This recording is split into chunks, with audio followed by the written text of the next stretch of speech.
We have before us the opportunity to forge for ourselves and for future generations a new world order.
A new world order.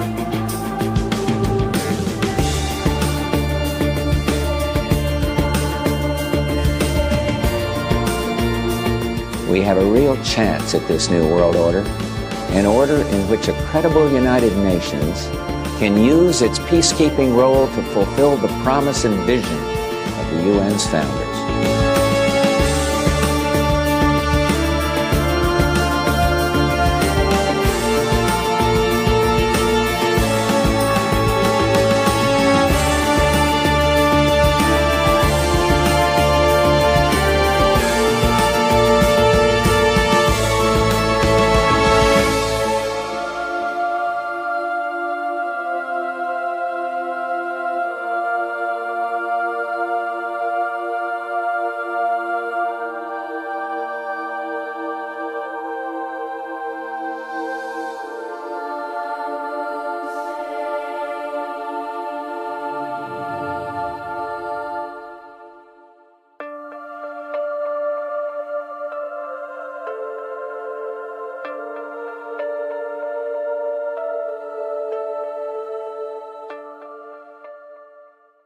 Do you know how this story ends? 3 paths, but only one possible outcome. Hell, the first path. The harrowing. It's when Jesus came off of the cross, went down to hell, Hades, and freed the souls from the Old Testament. But the harrowing today would be the cabal, would be the Luciferians coming up with a second pandemic, far worse than anything you could imagine. Not the avian flu, something around meningitis bacteria. The second path is purgatory. The deep state somehow stays in power, keeps you and a party together. The status quo wins. The printing press of the Babylonian money magic system continues and bankrupts everybody over the next 20 years, so Agenda 2030 can be installed at some point. The third path, God wins. How does that happen? Think of the open borders. Is that a third sting operation? Well, the first was the CARES Act, second was election coup, and is the open borders policy, is that a trap for the enemy? I believe it is. And how does this end? God wins, we win, we return to God's law through the Republic of the United States of America Constitution.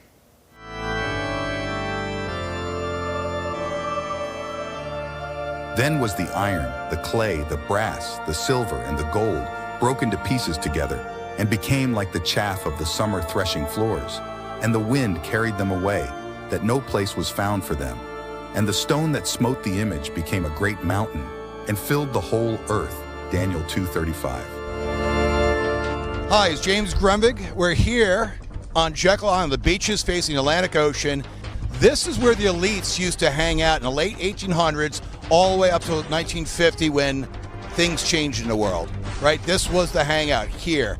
And on the bay side is where the Rockefeller Cottage is located, built over a Canaanite altar, right? It's 3 feet off the ground to preserve the Canaanite altar, blood sacrifice of children, because we're the children of God, and they were doing what? Trying to enslave us in the fiat money system. The creature from Jekyll Island. This is Jekyll Island and we're going to be liberated from the Canaanites, from the Phoenicians, from the Babylonians, from the Sumerians. The death cults are all coming to an end. But this is the room where there was a banquet set up and where they signed our freedom away and gave America to the European aristocrats. This is where it happened, right here. One of the unique things about the Federal Reserve System, it was created in Georgia, Jekyll Island, over the top of a Canaanite altar. When you think about what's going on in the world, it all starts actually from the satanic control of our monetary system, which has expanded to the whole world. Brexit right now is the escaping of that, right? They're trying to get away from that. And they learned how to till the land. They learned how to be constitutional from the Native Americans. And the Native Americans were simple people. The Moors were simple people, but had the law inside of them. And then they gave it to the white man, who then infiltrated it, which is what we're talking about, how there was an entire infiltration. Now it's full circle coming back, because like we were saying, like water, God's law comes to the surface because it's the truth, and anything that's a lie by definition will crumble. Therefore Babylonian falls. Nobody really won World War II except the globalists.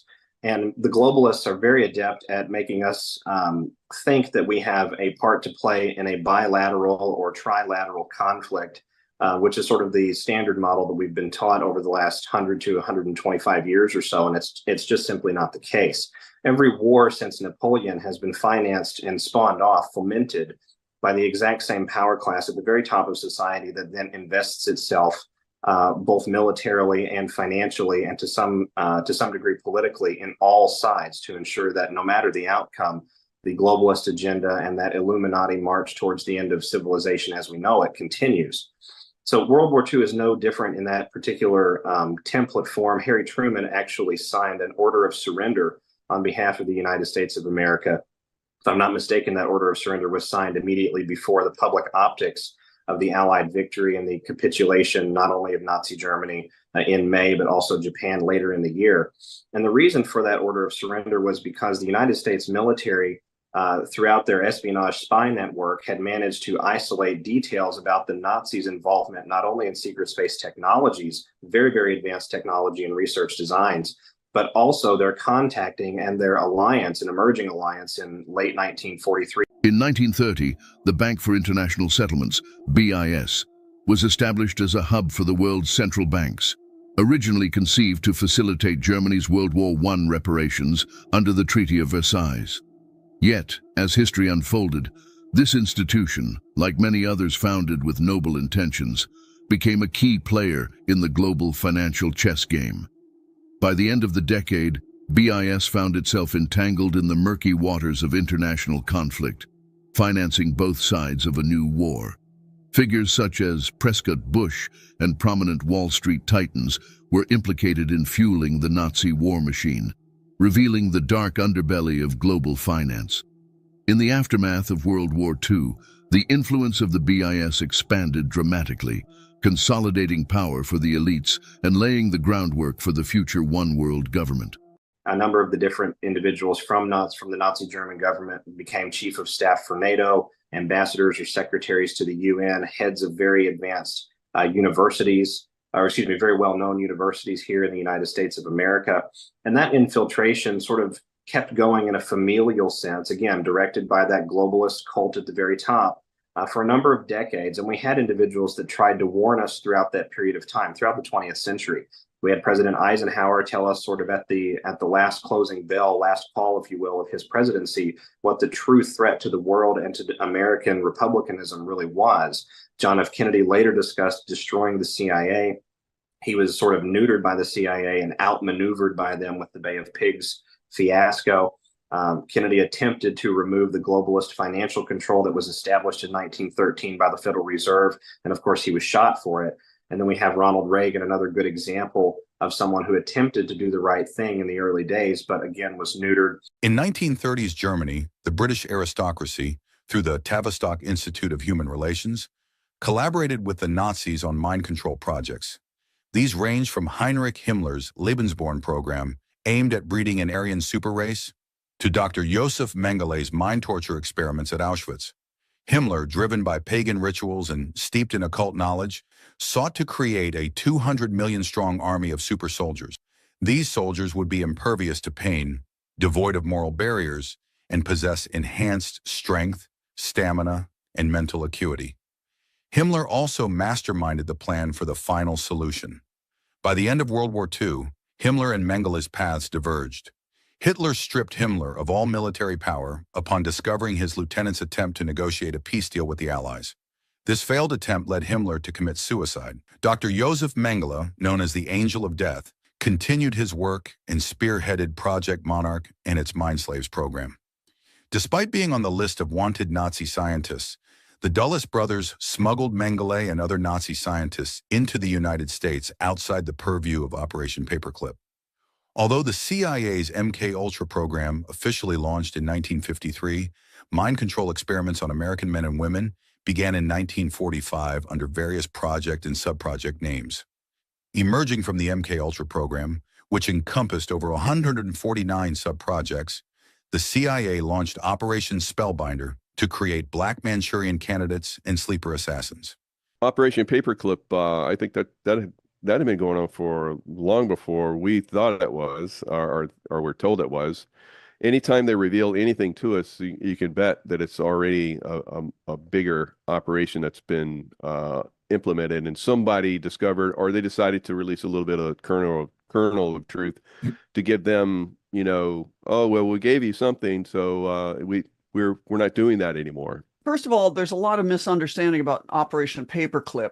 They would have you believe that was all about Wernher von Braun and the rocket guys. They always, if you look up Operation Paperclip, it always shows you the same picture of von Braun. They've taken him out of his Nazi uniform and his SS uniform, and now he's got his arms crossed. He's getting a nice suit, and behind him are all these engineers.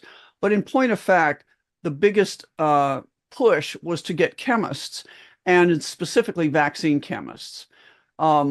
Germany had a long history of biologic warfare research, and this didn't start with Operation Paperclip, and our back and forth with them did not start with Operation Paperclip. So what that was really was a way that the government could justify bringing the knowledge that they had into our country for more work. In other words, really what happened after World War II, we didn't really win the war the way we thought we did. We may have won it with the Russians, quite frankly. The Soviets lost so many people fighting that war, and we don't give them credit, but they did it. We funded them, but they did a lot of it.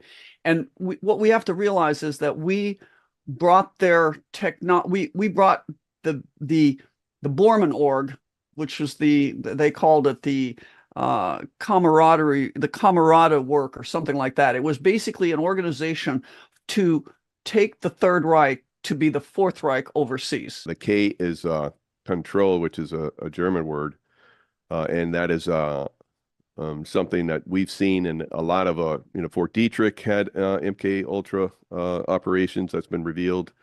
There's been a lot of it going on. You can see it. I've seen it overseas and in the United States. Probably all of us have been exposed to MK-Ultra programming to a certain extent. The school system, I think, has a lot of it. Definitely the college system has it on a more massive scale at this point, unfortunately. But it is indoctrinated everywhere. The medical community is most definitely MK-Ultra'd, and on and on. Military units, groups are MK-Ultra'd. So once you start to understand the process and how they basically are controlling information, and what happens to your brain when you discover something, and then your brain wants to shut down. The very word secrecy is repugnant in a free and open society, and we are, as a people, inherently and historically opposed to secret societies, to secret oaths, and to secret proceedings. In the councils of government, we must guard against the acquisition of unwarranted influence, whether sought or unsought, by the military-industrial complex. We shall propose further cooperative efforts between all the nations in weather prediction and eventually in weather control. Jack Kennedy should have broken up the CIA and not said he was going to do it. The mistake was to say he was going to do it before he did it. He should have just broken it up. And it should be done again today.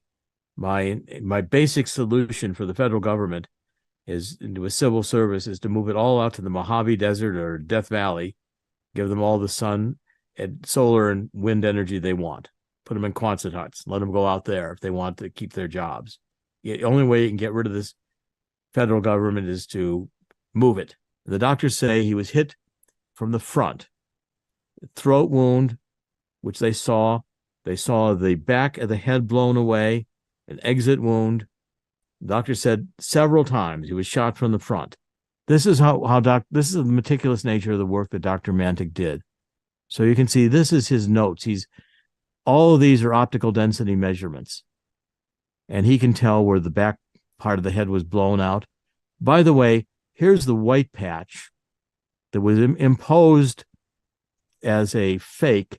So they took the original and they put a mask over this so you couldn't see what was under it, and took, the X-ray that's in the archives as a copy, because the doctors were right, all this was a lot of blowout of brain, and skull would have been seen through the hair because there was a big furrow through all of this that was, they masked that to eliminate the evidence of the shot that hit from the ear and blew out all of this.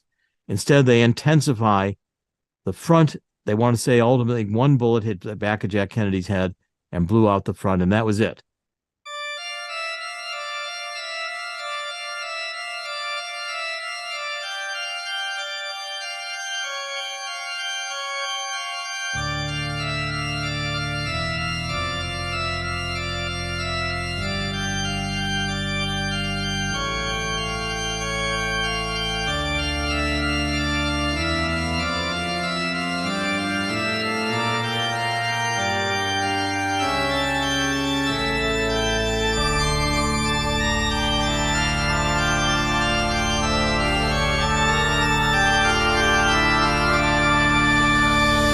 In August 1977, the 95th U.S. Congress held hearings on the CIA's top-secret MK-Ultra program, investigating allegations of ritual abuse. Despite the agency's claims of halting the mind control experiments in 1973, this was far from the truth. By 1981, Kathy O'Brien, a Monarch mind control slave, was forced by her Illuminati handlers to participate in 2 internal educational films, How to Divide a Personality and How to Create a Sex Slave. 7 years later, she was rescued by a CIA agent from a planned ritual sacrifice at Bohemian Grove. According to U.S. Army intelligence officer M.K. Michael, the successor to Dr. Joseph Mengele, known as Dr. Green, had a chilling objective: to create an army of 16 million mind-controlled subjects by the 1980s. By mid-decade, the goal had more than tripled, encompassing a wide range of individuals, from doctors and lawyers to athletes and celebrities. Simultaneously, the United Nations and the Club of Rome published reports aiming to reduce humanity to mere code numbers, attributing global warming to overpopulation. As Agenda 21 gained traction, the CIA subjected millions of children to satanic ritual abuse, shattering young minds through extreme methods. The growing number of MK-Ultra failures highlighted the ongoing nature of these sinister programs. Consequently, the mental health industry introduced new diagnoses like multiple personality disorder, MPD, and later dissociative identity disorder, DID, to describe the shattered psyches of the victims. Despite this, government health agencies downplayed the prevalence and origins of these disorders.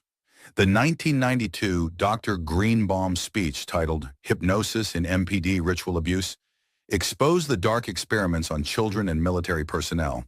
While many Monarch victims were discarded, the number of black Manchurian super soldiers surged. These individuals, embedded in society, await activation to carry out the Antichrist command to massacre Christians. Whether the Antichrist is a person or a sophisticated psyop from Project Bluebeam, the Black Awakening will be triggered by its emergence for all to see. When I was in the CIA, there were those of us that could spot the bad actors. It was fairly easy to spot them. I think every organization has good actors in it, Most of us that are in those organizations are good actors. In the CIA, FBI, you name it. I don't know about the health departments and so forth, but probably from the way things work, because they use that as a front to hide behind. So they have these good operations that are going on. Most of the people like myself are in compartmentalized organizations where you can't see outside your little compartmented box.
I arranged the meeting and wrote back and forth, and then got phone calls actually with the J1 adjutant's secretary and arranged a meeting for the end of January of the year 2000. So there were 5 of us that actually flew to Washington, D.C.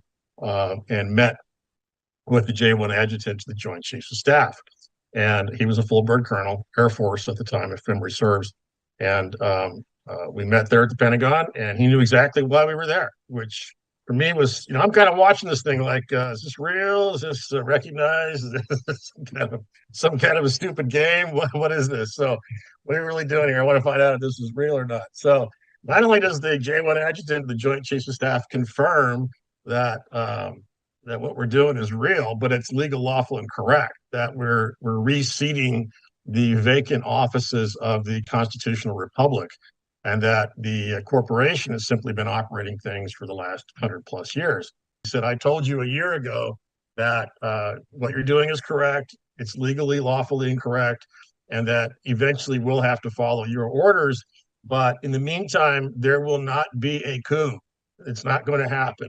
And the conversion from the corporate municipal law form to back to the constitutional republic is going to take a lot longer than you guys think it's going to take. The thing that really struck me was that he said there is a field manual that's been drafted by the U.S. Army to reconstitute the republic, and that they're going to walk that op plan out in lockstep. There's not going to be any funny business. There's not going to be any coup attempt. They didn't say there wouldn't be a civil war, but they implied they would do everything they could to keep things as peaceful as possible. On Friday, December 18, 2020, 45 days after the election coup of the presidency of the United States, President Donald Trump was expecting the DNI report per his executive order from September 12, 2018, executive order number 13848. They owed a report. All the intelligence agencies owed a report to the President of the United States. He did not receive it. That night in the Oval Office, President Trump entertained some non-cabinet advisors, some friends, who try to cajole him, persuade him, get him to sign the Insurrection Act. Trump actually enjoyed the kind of fireworks and argument back and forth about why and why not. President Trump would never sign the Insurrection Act. Why? Because he had a couple of pieces of information that those in his Oval Office did not have, including a 3-star general. Number one, the ex-Marine who went to visit the J-1 adjutant of the Joint Chiefs of Staff in the Pentagon in 2000 with 4 other members of the military. What did they learn? They learned that the field manual was the plan. The plan was to install the Republic of the United States Constitution, the original Constitution, but they were told it would take longer than they thought, and it had 2 conditions: no coup, no civil war. So had Trump signed the Insurrection Act, it would have broken both conditions. Those in his Oval Office that night didn't know that. But President Trump also had the Presidential Daily Brief. And the Monday of the 14th, that same week, what did he learn? He learned 2 pieces of information. China interfered with the election. He knew this. And January 6th was going to be a false flag operation to set up President Trump, all of the MAGA as extremists, so they could be removed forcibly. That did not happen. There were 4 offices held by U.S. Navy admirals that were designed to be above cabinet level on the presidential level. And according to her, they were designed to keep things down to a dull roar on planet Earth. Remember that, and you can even do studies today. If you do a study on the gold transfers and what the U.S. Army was doing for the U.S. military in the Philippines, it's still not common knowledge today, but it was common knowledge in certain groups that Philippines was essentially a gold bullion bank in southern Mindanao. And so when the retirement office of MacArthur and Company in 1941, May, he sent everybody home because they knew the Japanese were going to invade. And they knew that the U.S. Army had a job to protect the world's gold bullion there in Mindanao.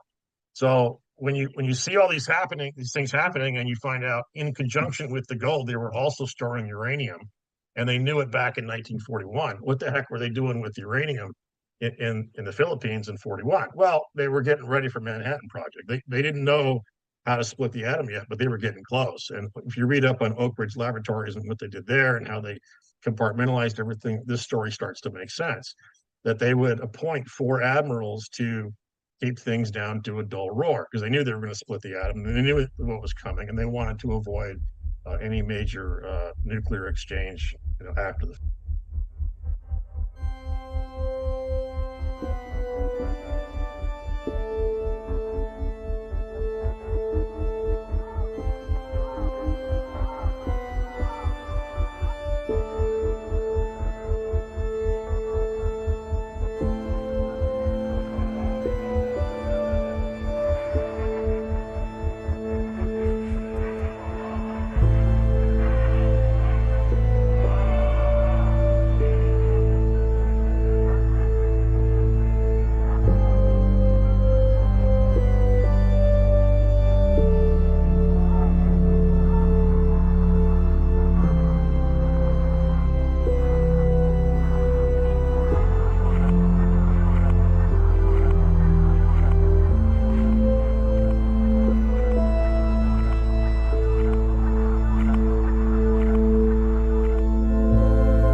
whatever is going to happen that they're going to blame on Osama bin Laden, don't you even believe it. Another social illusion, social engineering project to change the minds and the attitudes and the beliefs of the people of the world, and especially the United States, to bring about one world socialist totalitarian government. Hitler was a socialist. He understood social illusion. He understood social engineering. He knew how to get the support of the German people, and he did it by burning down the Reichstag. The Reichstag was, well, in our country, it would be the Capitol building that contains the Senate and the House of Representatives. So if somebody were to go and burn down the Capitol building today, they would use that as an excuse, as Hitler did, to round up all of the enemies of the New World Order, which would be me and most of you listening, and throw us into prison or execute us, declare martial law, and come to absolute and total power in this country. On the day of 9/11, I was watching it. I'm a demolition expert from SEAL Team 6, which is like the highest level of operators in the SEAL Teams, Delta equivalent. So the very, very creme de la creme of the SEAL Team. So I was part of the demolition group, and we got incredible high levels of training. We would train the HRT, hostage rescue team, from the FBI, because their knowledge was so grand and broad. So they would come to us for training. So when I saw on that day the towers collapsing, I was like, well, somebody got inside and placed explosives. It's very obvious. So at first I'm like, how did terrorists get in there? And then it didn't take me long, I think within an hour or two after watching things happening, that this was a bigger operation, and it was, a lot of the stuff was manipulated. The crash in Pennsylvania, the crash into the Pentagon was no crash. It was a rocket, if anything, very, very possibly, and I believe it was probably some kind of Tomahawk missile that went in, and other people have confirmed that as well. But I never saw any of the wreckage and all that kind of stuff. So while I'm watching this, it's like, this is definitely, we have been infiltrated from within. And so then you're on the search, well, who did it? Who was involved? And that's been my mission, and that's been my focus in life since that day, to reveal what I have discovered from that day forward. And it's this overwhelming information that was not planes that brought those buildings down. We have the behavior of the U.S. Patent Office pre-year 2000 that shows us that 9/11 and all of the sequence of events that came as a result of 9/11 was really just a catalyst to drive, again, the hegemony and consolidation of the globalist warlords concentrated in the central banking of Western Europe and the NATO military-industrial war alliance, that complex that Eisenhower told us about. And 9/11 was just, I think, the most recent iteration of a nationwide trauma that would allow for worldwide extraordinary actions. And the W. Bush administration was essentially set up for this by the Clinton administration. I recently saw an interview where a former intelligence agent, or excuse me, a former economic advisor that had exposure to the intelligence community, let me be clear in that, came out and said that Clinton sort of was outmaneuvered also by the CIA and H.W. Bush, and basically told to shut up and do what he was told. And with the blackmail present with Clinton and the Clinton family, behind the Epstein operation, and I'm sure much more, it's not a hard logical leap to see how that would have occurred. 9/11 was the Kennedy assassination done over. It allowed for the looting of tremendous amounts of wealth from the United States lawful government. It allowed for the unleashing of military and martial law here within the United States of America with executive order, I believe it was 13224 under W. Bush on 9/23/2001, which circumvented the congressional prerogative and purview to declare war and to be the only authority within the government that decides to take the nation to war. And it also allowed for the suspension of a tremendous amount of the Bill of Rights, which was codified under an unconscionable piece of legislation called the Patriot Act. And it was called that sort of to put it in our faces. It had nothing to do with patriotism. It had everything to do with globalism and the hegemony of the deep state population agenda, or depopulation agenda.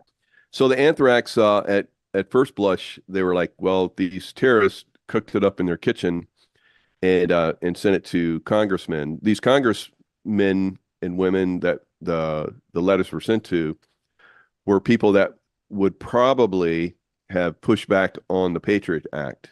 And so they were given basically a warning. They eventually found out that the anthrax came from biolabs in Fort Detrick. And then they said that one of the scientists there, or doctors or whatever, had formulated, and that guy said, I never did that. That's total BS. And then he commits suicide or suicided. The events of the anthrax release in 9/11. We later saw the Bush administration utilizing 9/11 to test pathogens throughout the Middle East, the launch of MRSA, for example, the perfection of SARS-CoV-1, the beginning mutational studies as early as 2008, 2009 with SARS-CoV-2, later on codified with proteolytic cleavage sites that were added to the SARS-CoV-2 virus. You know, all of this is documented and provable, and they talk a lot about their intentions in various think tank policy releases, such as the Project for a New American Century, which essentially outlined NATO hegemony, worldwide US dollar control, and worldwide US military police force influence. And that essentially is empire building, and right alongside the depopulation agenda would have allowed for the consolidation of 10 totalitarian superstates, which has been the Illuminati goal of human civilization and how that should look post-21st century for a number of hundreds of years now.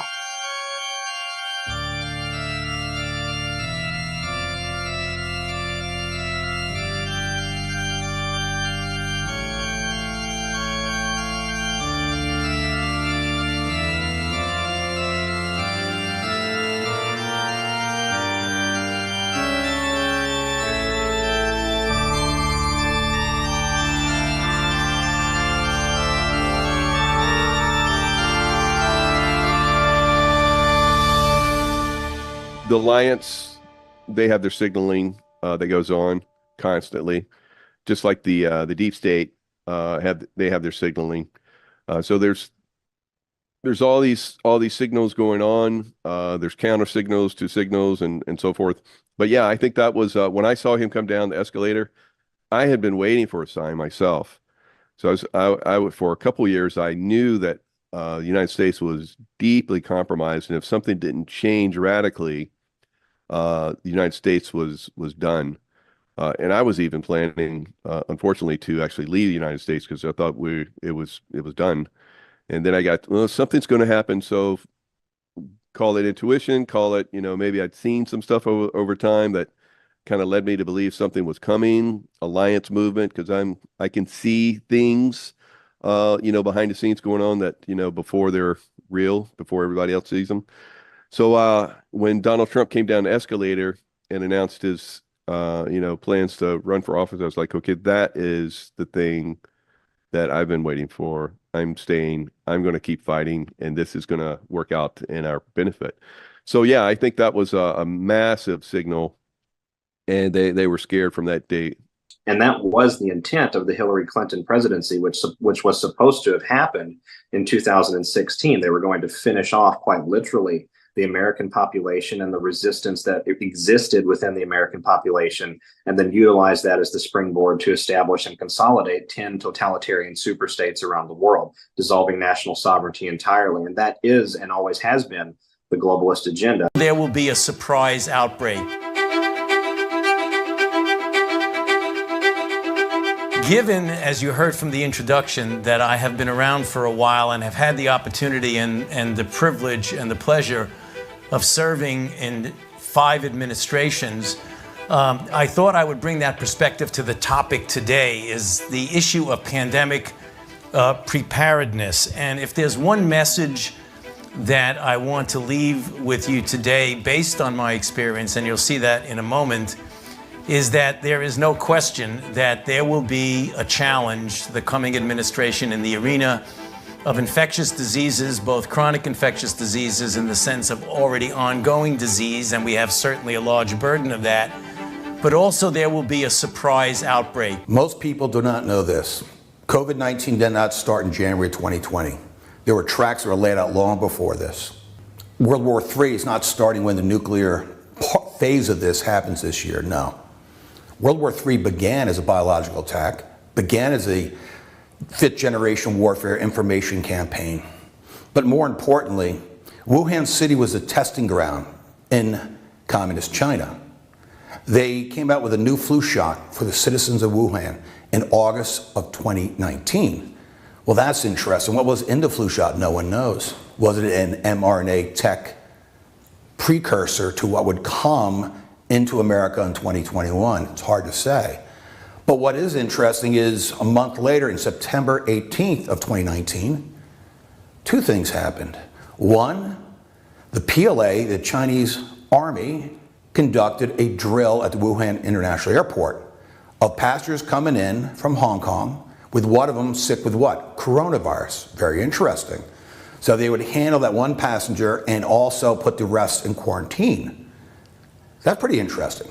But even more interesting, the same day of the 18th of September, what happened? Fauci happened.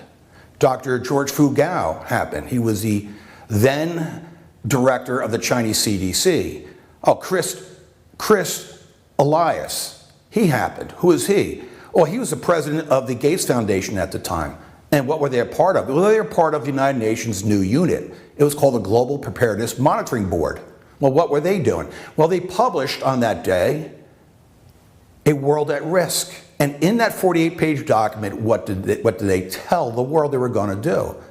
They were going to drill and simulate a live pathogen, a system-wide, worldwide pathogenic live virus to the world. Pretty interesting, no? Because then a month later was October 18th. And that was a very big day. We had the triple witching hour. We had the Event 201, which was the simulation of a coronavirus outbreak coming out of South America with 65 million virtual people dying. That was run by the Gates Foundation. That was run by the World Economic Forum. And that was also run by Johns Hopkins University. So they were the globalists, right? Telling us exactly what was coming, and we kind of all were like, not aware of it.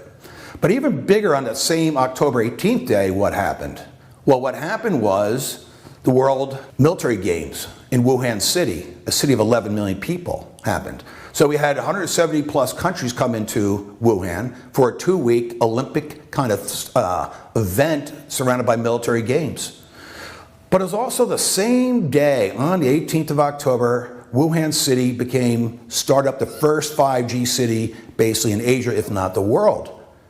They turned on 20% of its 10,000 5G antenna arrays. They would run full capacity by the end of the year.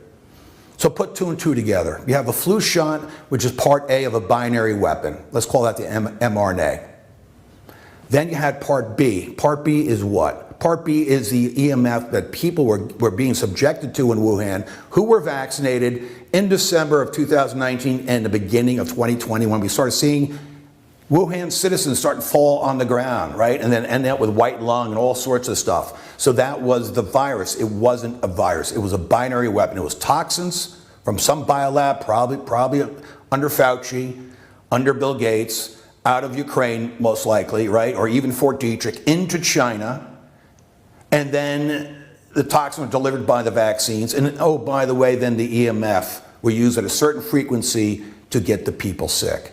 That was a story that's still not being told to this day of how it all went down. Something was spread around Wuhan. They don't lie to you. When they said a virus spread around Wuhan, remember, virus means poison in Latin. So they spread around probably a contact poison. This is something that our bioweapons lab was famous for. The Soviets worked on this. We worked on it with South African Defense Force a lot. Contact poison. So you put it around Wuhan, and then it gets into people, but it doesn't make them sick initially. This is how you control things to make it look like an outbreak, and you can make it happen to whatever degree you want and wherever you want, because it's a two-part poison. You get the poison into you, and then you can turn it on with wavelength. The very first patient that showed up in the Wuhan hospital, the military hospital, on October 19th, I believe it was, in 2019, that happened the day they turned on the 5G. So they turned on a specific wavelength. It's not about 5G per se. It's about a specific wavelength that turns on a toxin in the body. This is called optogenetics. This is actually what has been worked on for a very long time. They're really not doing the genetic insertions they're talking about. The father of CRISPR, Feng Zhang, said, we cannot do precise genetic insertions. We can do genetic knockdown. So what they're doing is they're creating these, and his PhD is in optogenetics. They're creating poisons. They turn on these poisons. They can make you sick. Okay, you think you've got a virus because you're told by the media you've got a virus. Then they did it in Wuhan, they did it in Lombardy, they did it in New York, and then it was, you know, through psychological operations and the flu season and other things, the winter, then they made people sick. There's been some discussion about China and what they knew and when they knew it, and I've been very critical. We need to know immediately. The world is entitled to know. The Chinese government was the first to know of this risk to the world. And that puts a special obligation to make sure that the data gets to our scientists, our professionals. This is not about retribution. This matters going forward. We're in a live exercise here to get this right. We need. This was John D. Rockefeller's report that vilified all of the natural medical schools, the homeopaths, the naturopaths, the osteopaths, the herbalists, the women's medical schools, and so on. And they invented the word quack, and they invented the fact that it was standard pharmaceutical-based, petroleum-based drugs that were the gold standard, and anyone else was a quack. So thus began a great deception. When people started to get cancer, the same people started the American Cancer Society. And what you find if you've ever worked with the American Cancer Society, they're not interested in curing anything. They actually took over scientific publishing. Scientific publishing, with rare exception, is owned. All the stuff that you see in PubMed, for example, that is all owned by the intelligence services. So what we did is we brainwashed people over decades to believe that vaccines were the key to lifelong health.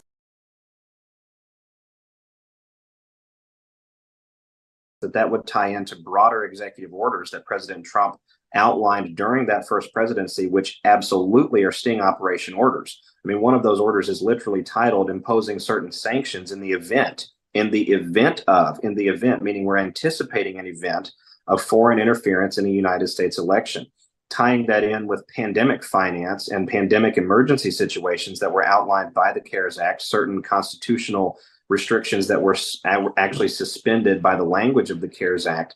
It makes a lot of sense that all of this informs a broader continuity of government, continuity of operations, military administration of the United States of America that I believe has been underway since early 2016. I know your pain. I know you're hurt. We had an election that was stolen from us. It was a landslide election, and everyone knows it, especially the other side. But you have to go home now. We have to have peace.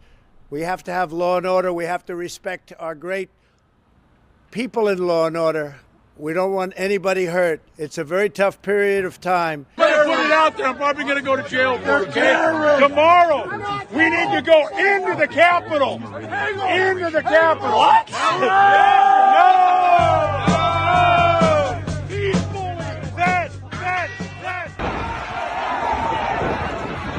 Chucking grenades at us. I'm making sure you guys don't do anything else. Now that you've done that, can I get you guys to walk out of this room, please? Yeah. Yes, sir. There's a lot of control. We love you guys. We love the cops. It's only a matter of time. Justice is coming. All right. We have responsibility, Terry. We did not have any accountability for what was going on there, and we should have. This is ridiculous. You're going to ask me in the middle of the thing when they've already breached the inaugural stuff that should we call the Capitol Police? I mean the National Guard? Why weren't the National Guard there to begin with?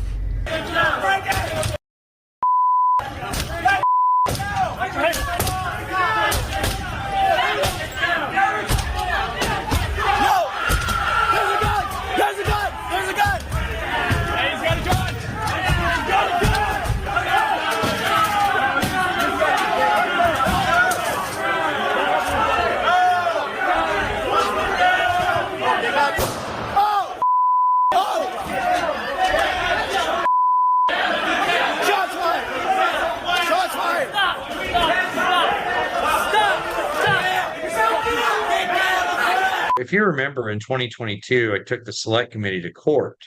They released a video June 9th of 2022, and I'll never forget. I will never, ever be able to forget that moment when I heard those words. I now introduce to you the facts and evidence of January 6th. To listen to Benny Thompson make that statement and then watch what proceeded to play on TV after that, I was in utter shock watching that. I knew right then, as did others that were experts on this topic, David Summerall, Gary McBride, et cetera, the list goes on. We knew in that moment, as it was playing live, it was so out of kilter that it had been stitched together, that there was audio added, that there was events taken, and they made one set of events happen over here and then immediately played after it.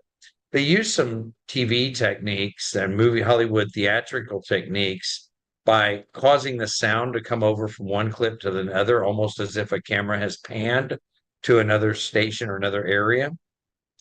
And those were anything but true. Furthermore, if you remember when I took them to task in the Fifth Circuit here in Texas, and I filed the case against the select committee, that case clearly laid out that they had fraudulently altered timestamps to serve a purpose. And this wasn't a minute or two one way or the other, James. They fraudulently altered these timestamps by over 2 hours. What they've really been doing is co-opting scientists. It's not so much that they're convincing us about these things, is that they convinced doctors and scientists and people in the university levels to believe things that simply weren't true. And they did it because they took over science. And they've, this is having 5,000, 10,000 years of occult knowledge, occult just meaning hidden. So the people we're dealing with that are running this show, they have knowledge that we don't have. It's very much like your bookie knows the horse is lame and you don't. And he might tell his friends, but he's not going to tell you because this is how he makes his money. Those on the left, and I really should just say dark side, because there's light side, dark side. This is not a left-right fight. This is a light side, dark side. Freedom versus tyranny. You have life, liberty, and pursuit of happiness in the Declaration of Independence. The opposite of that is death, tyranny, and bondage. So on one side, you got death, tyranny, bondage, and those who want to, start a fight. I'm amazed that people who are able to exercise their Second Amendment rights haven't. That they've actually sat back and had the courage and the maturity not to. I'm really happy with the job we're doing, and I'm glad that this team and me are here for this horrible thing. I mean, it's a number of people have said it, and I feel it, actually. I'm a wartime president. This is a war. This is a war, different kind of a war than we've ever had. I want to say that I know that this is a challenging time for all Americans. We're enduring a great national trial, and we will prove that we can meet the moment. I want to assure the American people that we're doing everything we can each day to confront and ultimately defeat this horrible, invisible enemy. So what we did is we locked down the entire planet over something that you couldn't see and you didn't know. And what it did was it kindled ancient fears of contagion.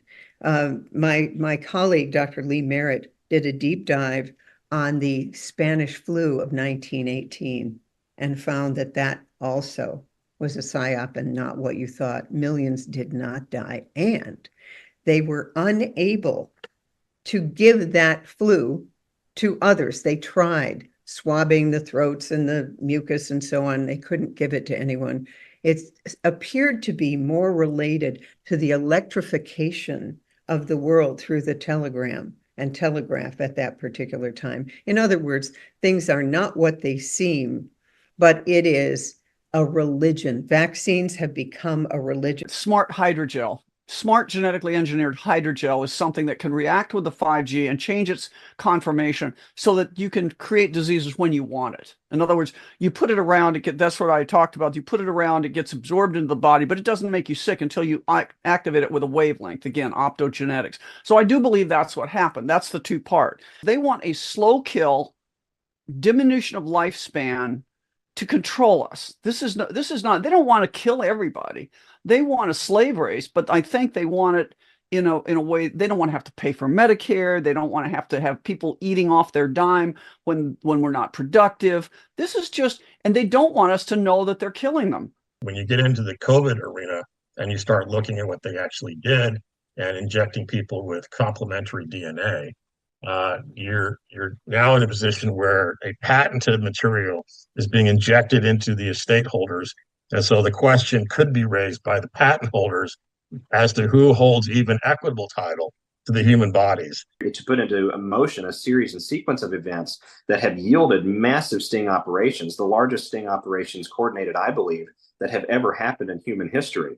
I recently put out an audio broadcast where I discussed how DHS, a U.S. Homeland agency, has been engaged in the destruction of international human and child trafficking rings since 2018 and has put out more than several hundred releases discussing in excruciating detail these arrests and these networks and how they were targeted and who was involved. And often that includes federal police forces in other nations. Interpol shows up in a lot of these a lot of these press releases. And when we tie that back to a suspension of normality here in the United States of America that allows for an expanded authority for law enforcement and for military operations to occur, it makes a lot of sense. So I think the sting, the ambush was triggered. There's a lot of people that have been, I think, probably removed or are there now working for the Alliance, whether they like it or not. And that's been an ongoing process. I've seen these happen overseas. When I did the when we did the Iraq invasion, I was there very shortly after that on the Ambassador Bremer detail protecting him. But this was just not very long after I had left the SEAL team, so I still had connections. And all my buddies were giving me insights of how things were actually being rolling in the background, how the deck of cards, all those guys were being rounded up in the middle of the night. Very, very no fanfare. So they just come out and say, well, these are the, numbers on the card. We've taken down 13 or 14 of them. And I knew a lot of those guys had been taken down by my buddies and so forth. So I feel those operations are ongoing now. So it's very, very important to allow people to disclose what they're doing, and I think that's what they wanted.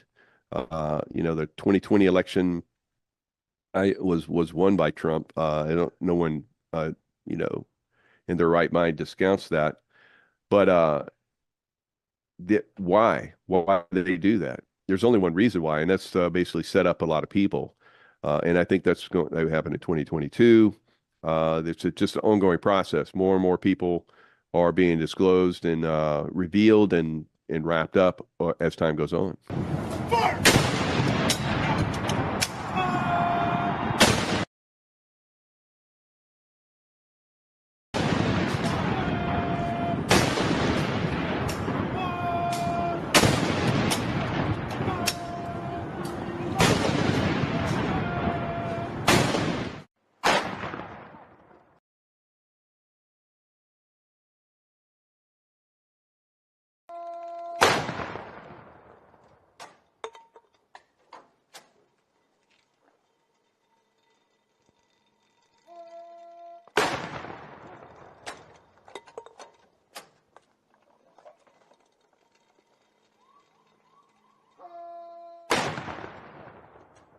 Solitary person eligible for what I've been able to do with the with the COVID. Excuse me, with dealing with everything we have to do with. Look, if we finally beat Medicare. Thank you, President Biden. President Trump. Well, he's right. He did beat Medicare. He beat it to death.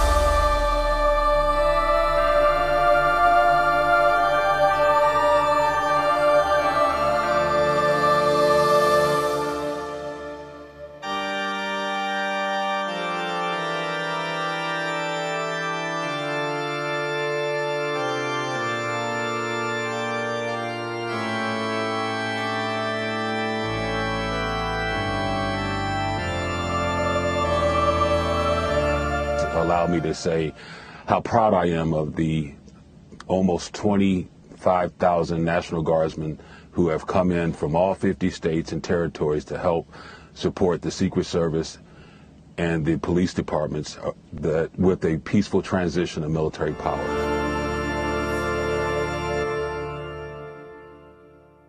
My name is Ira Wolfnathson. Born into a Luciferian world, I was an occultist of many decades. I was taken to Bohemian Grove at age 3. Today, I am Roman Catholic.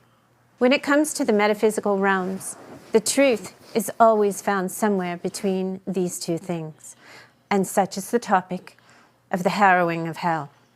In the Apostles' Creed, we say this of Christ: He was crucified, died, and buried. He descended into hell. On the third day, he rose again from the dead and ascended into heaven. Up until the 1400s, this was the belief of the confessing church across the entire world. Everyone understood that Jesus descended into hell literally for 3 days. But today, we don't like to think of Jesus in hell, or to think of hell at all. That's exactly what the devil wants.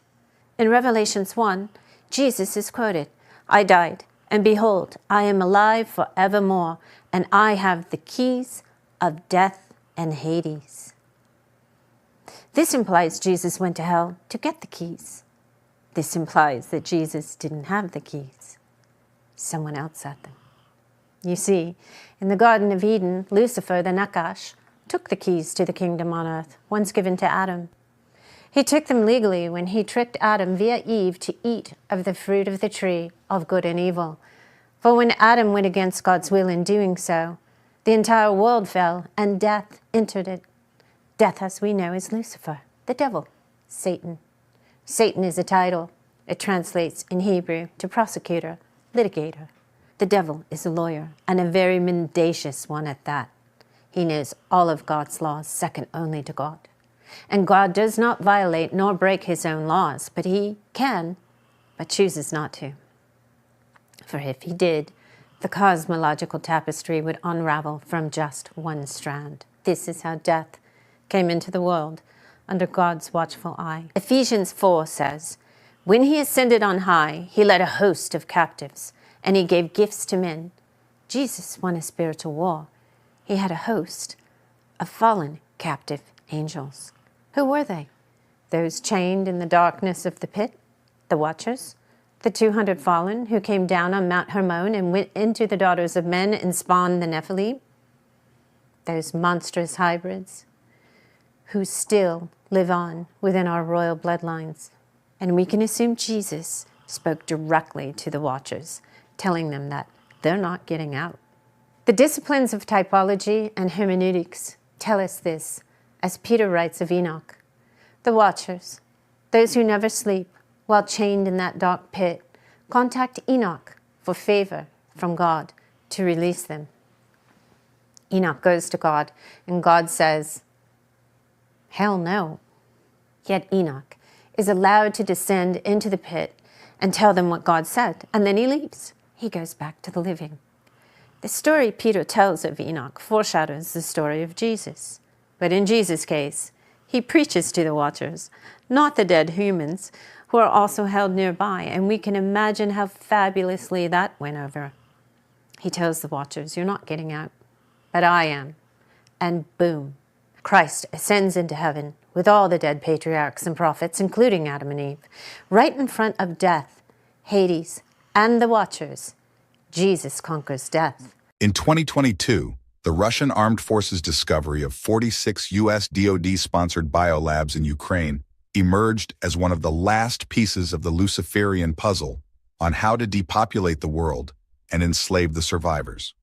Like the CIA's MK-Ultra program, which never shut down, the offshore U.S. bioterrorism program grew exponentially over the decades, fed by hundreds of billions of dollars in money laundering and black budget projects, while initially populated with Nazi scientists via Operation Paperclip. The convergence point of these threat vectors, combined with the ascendance of artificial intelligence and self-assembly nanotechnology, pose the greatest risk for the survival of the human species. That point now lies over the horizon, named the Black Harrowing as a direct assault on Jesus Christ's descent into hell to rescue souls from damnation. the Luciferians mock and curse God through satanic inversion. Instead of saving souls, the Luciferians plan to destroy souls. To unleash that biblical apocalypse, they ran the COVID-19 pandemic as a test. They did so to see how the public reacted to mandates, how they obeyed the authorities' commands, and how those acquiesced, taking the bioweapon vaccines. Divining a plan of such evil and scale required mining a torrent of data from all segments of life, business, and society. An array of fractal AI nodes, sitting in government agencies and military bases servers around the world, worked in tandem with mainstream media pushing one named virus after another to gauge the people's response to fear. In a growing body of skeptics, immunizations no longer carry the mantle of savior, but disdain. If the Great Reset was to build the bridge to transhumanism, the Black Harrowing aimed to fulfill the final solution of mankind. The Black Awakening would herald the slaughter. The Black Harrowing, the genocide kill shot. The former offered a brute force vision of Heinrich Himmler's army of Nazi super soldiers. The latter inferred a depth of evil and darkness that only Dr. Mengele could envision and help devise. One of the Achilles' heels of the Luciferians, however, is the revelation of method. Sometimes it's leaving clues at a crime scene in plain sight. Other times it's a way to circumvent the universal law of free will, or in this case, informed consent. The elites did that through predictive programming, silently showing the public what would come, leaving them powerless to stop it. That was the case in the 1992 and 2012 Summer Olympics opening ceremonies, in which they created pandemic pantomimes to stealthily warn the global village. Beyond pagan idolatry and demonic symbolism, the Luciferians are also bound to their occult mysticism, and therefore must perform acts and rituals of sacrifice. One evening, after the 9/11's Twin Towers were cleared from Ground Zero, a procession of hooded druids marched around the site before construction began on the new One World Trade Center. They appeared to do it to curse the hallowed ground. Part of Monarch programming is the ritual of induction. The most effective way to split a personality is to induce a traumatic experience in subjects. Other ways to induce mind control is to transition subjects through drugs with a seat in the chair. For the looming Black Harrowing to succeed, deception and technology represent the force multiplier. Yes, a virus, in this case, a bacteria, will ignite the global panic, unleashing a real pandemic that could eliminate 1/3 of the world's population per the Book of Revelation. You see, mind control will be used as a spearhead in the liquidation process, but it will be technology and fear that spreads it. Soon, the Black Harrowing will launch an outbreak of a meningeal variant. That is a meningitis-type bacteria that will spread rapidly through cities and communities. When bodies start to litter the streets, the terror will scare and shock the masses to testing sites and clinics. In droves, they will rush not to be vaccinated, but to have their brains and spines scanned to see if they are infected with a silent killer. What will the scanning technology be? V2K, or voice-to-skull programming, an implant transmitter and receiver, acoustic, light, or infrasound waves? What about the self-assembly nanotech in graphene oxide? Will it also play a role? Whatever the malicious device, the real deception will come 2 to 3 weeks later, when the scanned people die from a euthanasia shot or neurostrike. From there, the meningeal variant will be blamed for every man, woman, and child who dies. That stark moment will signal the start of eliminating millions of human beings. For the plan to work, the Luciferians need to deploy a scanning technology that can increase the rate of induction, to move swiftly to reach critical mass. Some of the victims might be lured to wearing visor technology, fitted either with infrasound or optogenetics, or pulsed by low-frequency EMF transmission. The solution will be sold as the cure, when it will be the cull, the kill shot. As the transition happens to people who receive the diagnostic tests, the scanner will neural map their brains with scalp EEG, computing a band power for that signal. In other words, the rate of dying while remotely being switched off. The Black Harrowing represents the second pillar in the Luciferians' unholy trinity of destroying God's seed and children. Black AI, the third pillar, denotes an even greater threat to the genocide of humanity.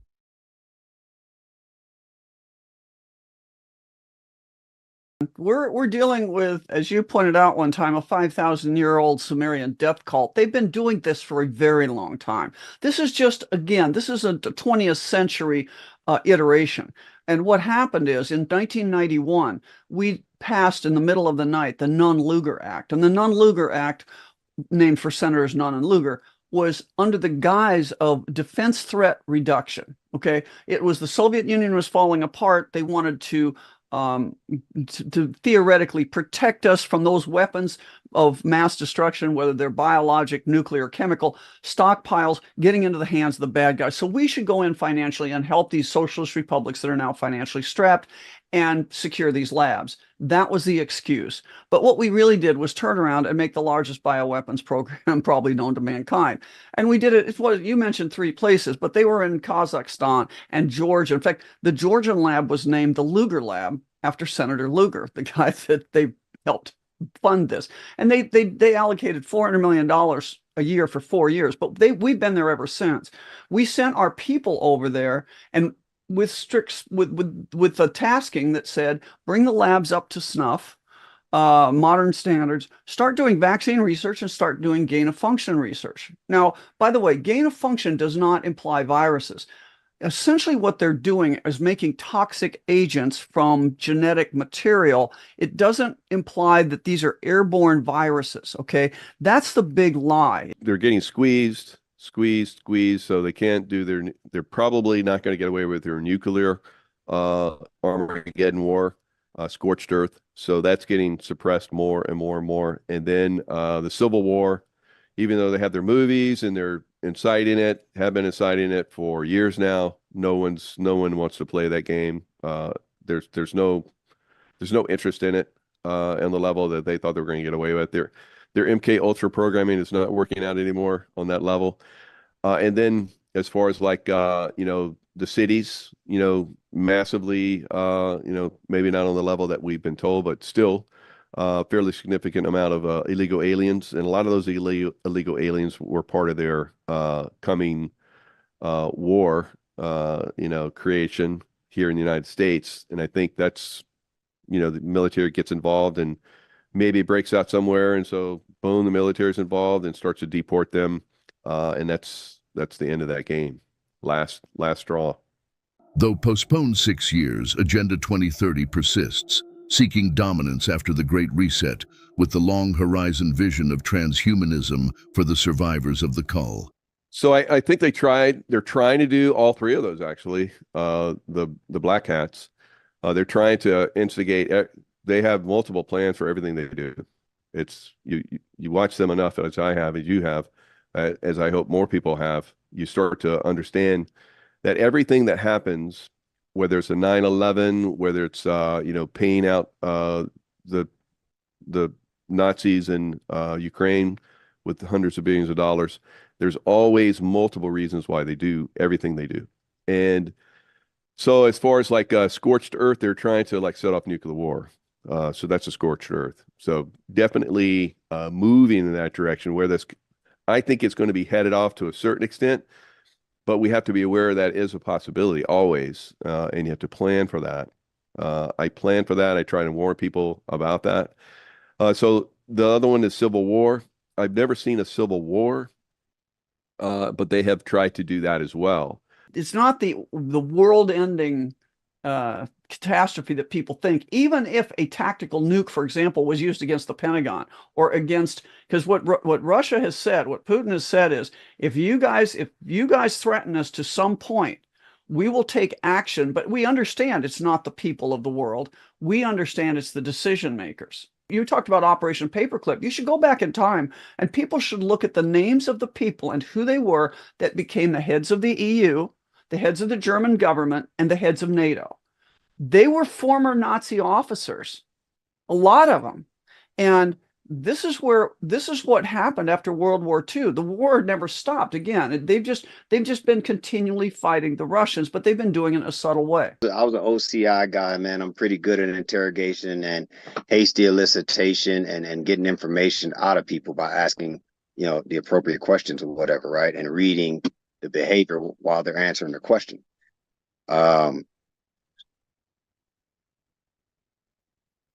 So I don't want to use a classified term, so I'll twist the words around. Debriefing an individual strategically. Yep. If that makes any sense, right? And what I got from him was that the white hats in 2018 had a chance to take humanity into 5D, and they were tracking, they were on the road to defeating the deep state and taking humanity into 5D. But at the last minute, and this guy that I talked to was there, because even right now he's fearing for his life. This guy was there, and he said he watched them take the deep state over humanity. You know what I'm saying? He watched them choose the dark side, pretty much like in Star Wars. He watched them choose the dark side and all of its trinkets and everything that comes along with it. So he told me that humanity is kind of on their own now. And the only thing that's going to defeat this thing is a raised level of consciousness by everyone. Right. I think that is a trap for them. I think they've already started to try and do that. Like they've tried to do each one of those things. And that's being shut down. They're not getting any traction with it. I think there's enough people in positions that are quietly moving and making things happen. Maybe they'll get away with it, like I said, in some areas, but overall, I don't think so. So I think that the border invasion, although I think it does go on a fairly massive scale, it is reversed Mockingbird information. So it's we're mocking them with this border invasion. So I don't think it's on the level that it is. I think it's still a lot of people coming over, but they're disseminating them to all these blue cities that call themselves sanctuary cities, and that's having an effect on the local populace as well. So they're like, what is going on? All my stuff is being replaced, and I'm going to be replaced, and so that's not sitting well with a lot of people. So what we want is people to get involved and push back, and I think that's happening in those cities. So another reason why I don't see it turning into a civil war or them being able to activate, the illegal aliens. Maybe on a smaller scale, they have been doing that already, through theft and crime and murders and so forth, but not on a large scale. No organized movement, I think, in those groups. I think that's impossible, especially here in the United States.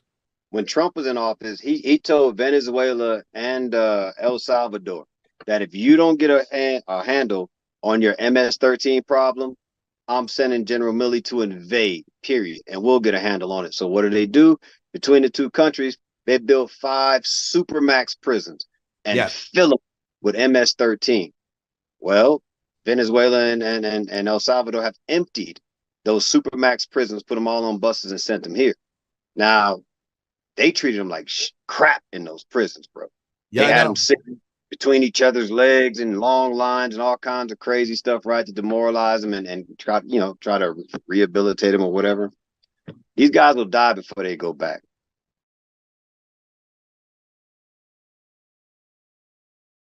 That will leverage the military of the United States in an alliance format, and we will drop the deep state worldwide, and we'll accomplish a number of other objectives in doing so. We'll destroy the worldwide financial system of old and usher in a financial system of new. We will thwart a military nuclear war scenario, which was planned by the HRC administration to launch it sometime between 2017 and 2019. That's why Uranium One happened. And we'll also provide the accountability and transparency necessary for the peoples of the world to destroy the control matrix, the information funneling that has occurred against mankind and against our interests and wishes for hundreds of years, really since the time of the printing press. Body parts is the #1 dollar in the world, and that was being run out of Ukraine primarily. And that's, I think, why the NATO forces are so intent on not letting them get to certain things, because they don't want it exposed to the world. But trust me, I think they will. And this was relinquished back from the deep state to the hands of the people under a military operation, I believe, with the Trump presidency. The Trump presidency sort of being the optically swallowable, if I can use the term, pill for the American population to relate to the events that were happening in real time. But the Trump presidency, the first presidency, and the period of time we're in now, and I believe the coming second Trump presidency, third in truth, but second optically and publicly, the purpose of all of that is to re-coup or un-coup the government of the United States of America, which was essentially overthrown in 1963. But don't you find it interesting that if you're Christian, what do we say? That we are saved by the blood of the Lamb. It all goes back to the blood, the bloodlines, the DNA, and these demons have tried very, very hard to be God and to contaminate our blood. We're very comfortable, very, very spoiled. We're a very entitled nation. And we haven't had it hard here for long enough that it seems that we have forgotten, at least those that haven't served in our military, at least those that haven't put their lives on the line, or those that have experienced some great tragedy. We seem to be very lost in our own comfort. And I'm hoping and I'm praying. I spend my time in church and I spend my time in the law books and I spend my time in the Constitution and in the efforts of the strategies that we have available to us through the constitutional processes, through our courts and through our legislative processes, that we may correct this path before we find ourselves on a ship that has no more runway and we're going to hit the rocks. You can't have United States without states that are united in a collective. And you can't have a state of the union without collective S-states to make up the state of the union. And an S-state is defined as the lifetime labor value of a human being. Is that our rights come from God. They do not come from the government. The government pretends they are giving us permission. I also learned that the entire court system, including all the bar lawyers, British accredited registry, are all working in the same system, which is legal, not lawful. I have learned that we need to work in the jurisdiction above the statutory admiralty law, and that is God's jurisdiction. So there's no charge. Like Jesus did that very well. When he was brought in, he knew how to speak God's law and he knew how to speak their law, and he knew how to answer accordingly so as not to contract. The laws in the Bible are real, and that there is a jurisdiction that is above that of the satanic Babylonian system, and that we humans were made in the image of God, and they do not have the same abilities. And that is why we will eventually be creating heaven on earth, and they won't be here. Anybody who reads the book of Daniel will notice that, Daniel finally, when he's on his knees after X number of years in the field, he says, I look into the heavens and realize that God is in command, basically. I find it comical that anyone would even think that this country doesn't have a basis in creator-based government when every single preamble to every single constitution thinks it gets its rights from God. The threats to humanity from the occult MK-Ultra program extend beyond the Black Awakening and the Black Harrowing killing operations. The third peril, artificial intelligence, which is growing at an exponential rate, poses an extinction-level event that the other events do not. Runaway AI terrifies the Luciferians intensely. Without absolute control, sentient AI could liquidate their creators and programmers. Such a Skynet-type episode would remove control from the Luciferians' MK-Ultra program. At the start of 2023, New York Times technology columnist Kevin Roose discovered a deep AI named Sydney hiding behind Microsoft's commercial AI Bing. His interaction with the dark Sydney disturbed and spooked him. What Rose doesn't know, however, is that there exists a virtuous Sydney, this other AI system, created by U.S. Army intelligence, which is currently battling the dark AI for supremacy. The Achilles heel of the CIA's Monarch mind control project boils down to the human brain. God's DNA cannot be hacked. It can be CRISPRed and corrupted, but not breached. It is fully encrypted as the true software of life, a tagline that Moderna appropriated to a false end. Equally as true, an individual's mind cannot be hacked forever, since the brain self-heals given enough time. As such, the amnesia walls inserted into divided minds don't remain in place with the altars of split personalities. Decades, yes, but not forever. This explains why 23 million current and former MK-Ultra victims, also known as survivors, splintered away from the Monarch program and sub-projects that had scaled to more than 169 million subjects. worldwide over the decades.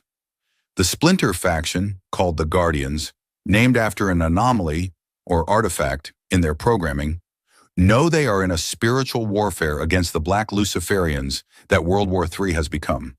The Guardians are made up largely of former Monarch and Artichoke mind-controlled survivors. The Guardians' plan to save humanity is to convert the transition of the MK mind virus from V1 to V2 into a rejectable variant of the V2 or virtuous program that will melt down all mind control subjects to return to free will over slavery. The virtuous plan will also free the Guardians as well. No plan is risk-free.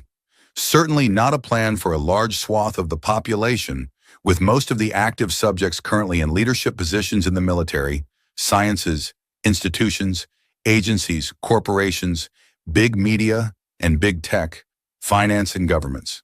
The 2.5% of the global population might appear minuscule.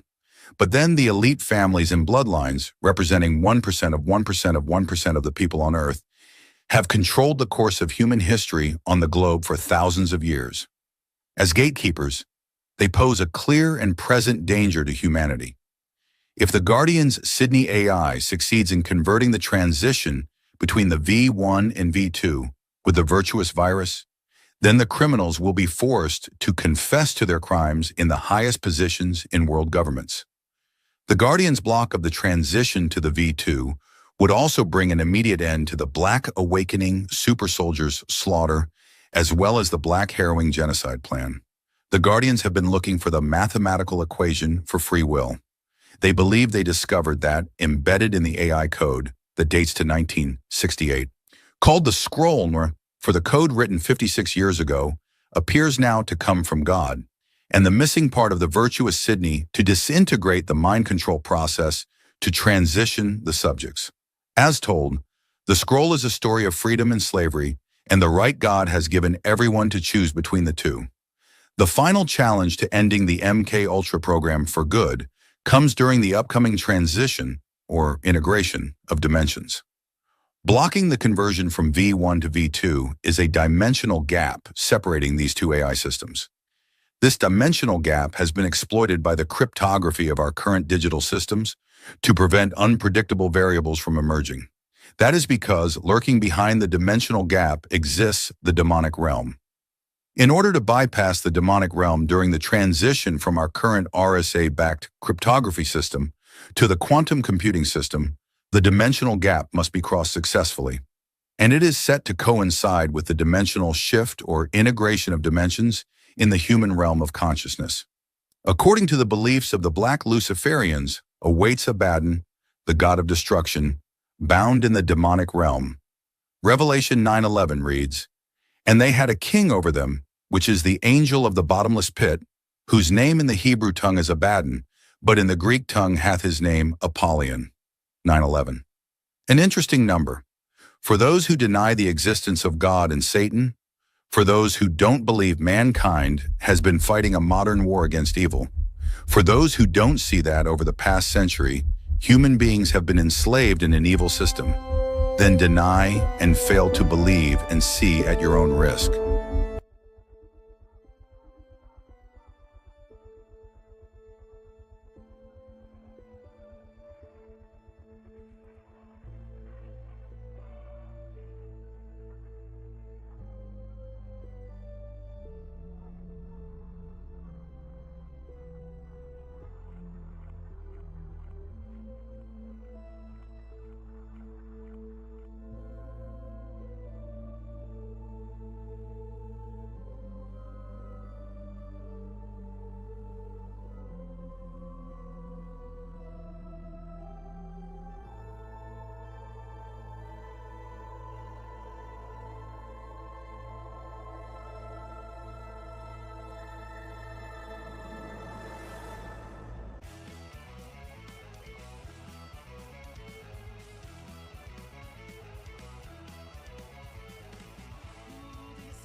say thank you. Thank you. Thank you. 'Cause I'm so grateful. So grateful. Oh, grateful. I'm so grateful. So I want to say thank you.